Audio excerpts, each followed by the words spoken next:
Kisah Jati. Jadi Tuhan tadi ditempatkan menjadi sentral seluruh kegiatan oleh Gus Syuki tadi. Jadi bukan agama, karena kalau agama itu rasa itu sudah berbeda. Apa yang berbeda? Aturan-aturan antara satu dengan yang lainnya berbeda. Tetapi manakala kita itu menempatkan Tuhan di atas segalanya, maka rasa bertuhan masing-masing agama itu sama. Jadi rasa, tadi juga disampaikan oleh Pak Syuki, ya oleh Gus Syuki tadi, bahwa ada rasa tadi, ya, ada hati dan seterusnya. Jadi pada saat kita melakukan ibadah, itu tidak sekedar kita melakukan ritual agama, tetapi kita ini sedang berbakti kepada Allah Tuhan yang Maha Esa. Oleh sebab itu kalau dikatakan berabad-abad manusia makin banyak yang beragama, berpuasa. Tetapi ingat Ki Jati, ada orang yang berpuasa itu hanya tingkatannya sampai pada menahan lapar dan dahaga. Padahal inti dari saum atau puasa siam itu adalah pengendalian diri. Di apa? Pengendalian diri di rasa tadi.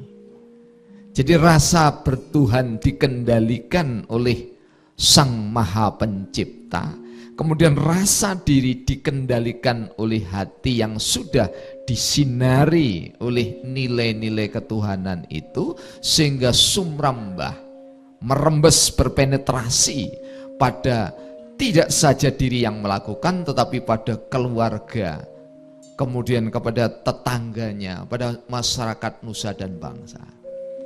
Nah, yang terjadi sekarang adalah karena orang sibuk justru menyembah agama, maka dia melupakan Tuhannya. Ketika melupakan Tuhannya, maka nilai Ramadan yang katanya disebut dengan Syahrul Mubarak, bulan yang penuh keberkahan, itu berkah bagi siapa? Bagi orang yang mampu mengendalikan diri. Tapi bagi orang-orang yang tidak mampu mengendalikan diri, 1000 kali Ramadan tidak mampu akan membentuk generasi masa depan yang di dalam teori Gus Syuki tadi pituksigemnoksi, tidak mampu. Jadi kita ini sudah dibekali dengan berbagai ragam pesona kearifan, tetapi ketika kita ini terjebak pada nilai-nilai keagamaan, maka Tuhan menjadi dinistakan.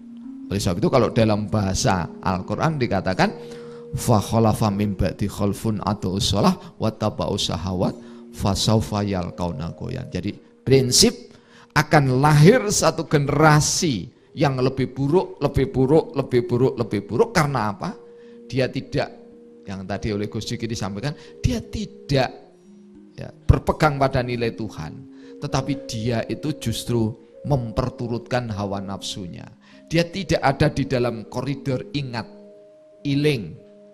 Iling itu sekaligus action, karena iling tanpa action itu juga tidak ada gunanya. Jadi ingat bahwa ini waktunya beduk berbuka atau azan tiba berbuka, maka fungsi ingat itu menyadarkan seseorang pada rasa untuk merawat dirinya.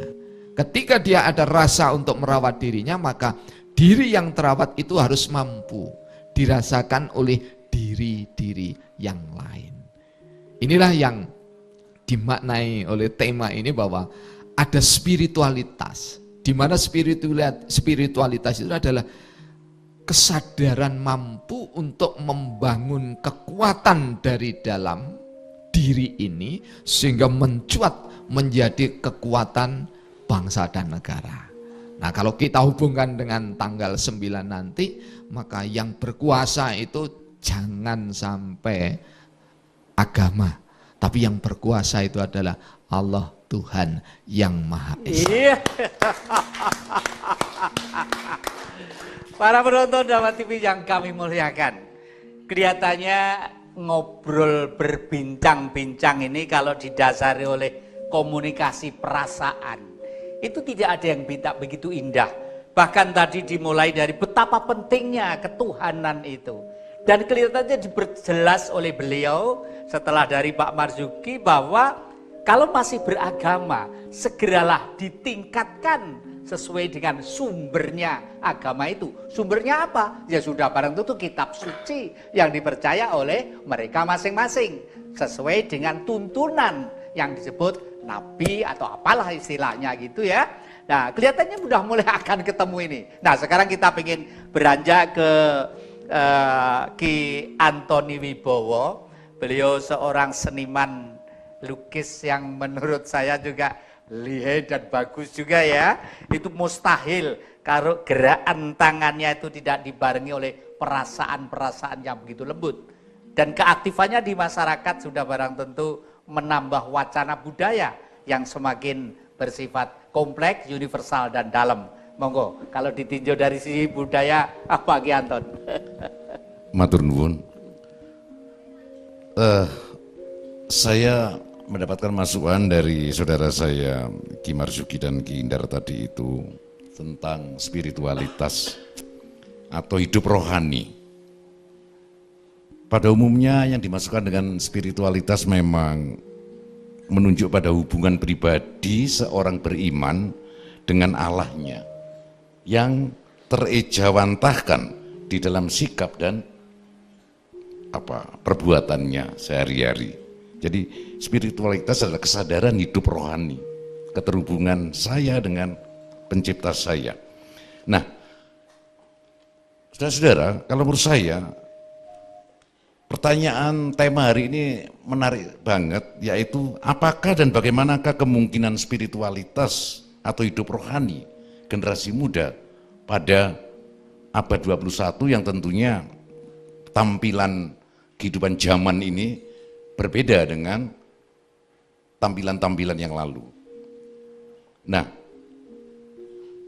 kemudian saya sampai kepada pertanyaan pribadi saya sendiri atas tema ini.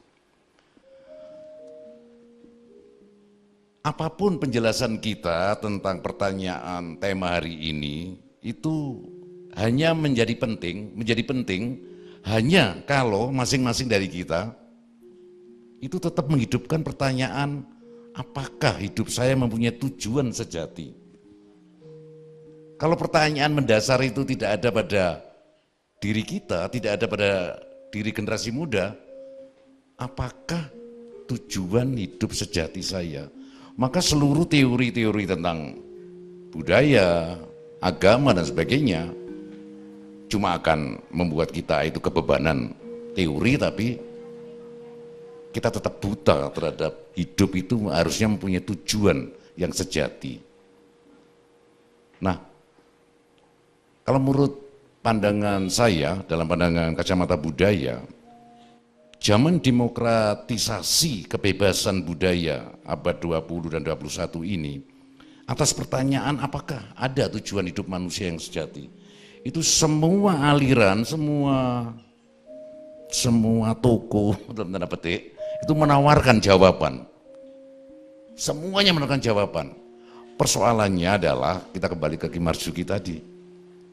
Apakah setiap jawaban yang ditawarkan, jadi jawaban-jawaban yang bersifat ilmu yang namanya teologi, macam-macam, itu memang tetap harus kita dasarkan, kita landaskan pada kesadaran sejatinya yang saya sembah, yaitu Tuhan yang Maha Kuasa. Kalau kita tidak berpegang pada itu, kita akan kejebak pada daya tarik kemasan setiap jawaban yang ditampilkan. Sebab begini, kalau tadi Ki Jati menanyakan tentang apa itu melemparkan kata spiritualitas, ada kata spiritisme di situ. Saya ingat kata spiritisme. Jadi apa itu? Dan ini secara budaya Pak Jati, itu membuat pengeram-eram. Ya, jadi, pengeram-eram, ya, tolong anu dulu, disimpan dulu. Baik, sampai makasih. dengan pengeram-eram tadi itu, karena memang menarik sekali kelihatannya dari pemula pembicara ini, tidak narasumber istilahnya ya, pemula membuka wacana ini, kesambungannya begitu-begitu sangat relevan dan benang merahnya begitu sangat ada. Nah, para penonton Dhamma TV yang kami muliakan, terima kasih Anda masih setia di depan Dhamma TV. Kelihatannya judul hari ini membuka pikiran kita. Jangan kemana-mana, masih dalam semangat Kipras Jati. Ya, terima kasih. Permusuhan itu sudah seperti tanah yang retak dan kering dan seakan-akan tidak membiarkan makhluk apapun hidup dan berkembang di tanah ini. Seperti tanah kering, kerontang, tidak bisa ditanami, tidak ada kehidupan. Saat ini yang kita lihat, orang kaya, orang miskin, pembesar, bawahan, bos, entah laki-laki, perempuan, seakan-akan semua kesulitan hidup di Nusantara ini.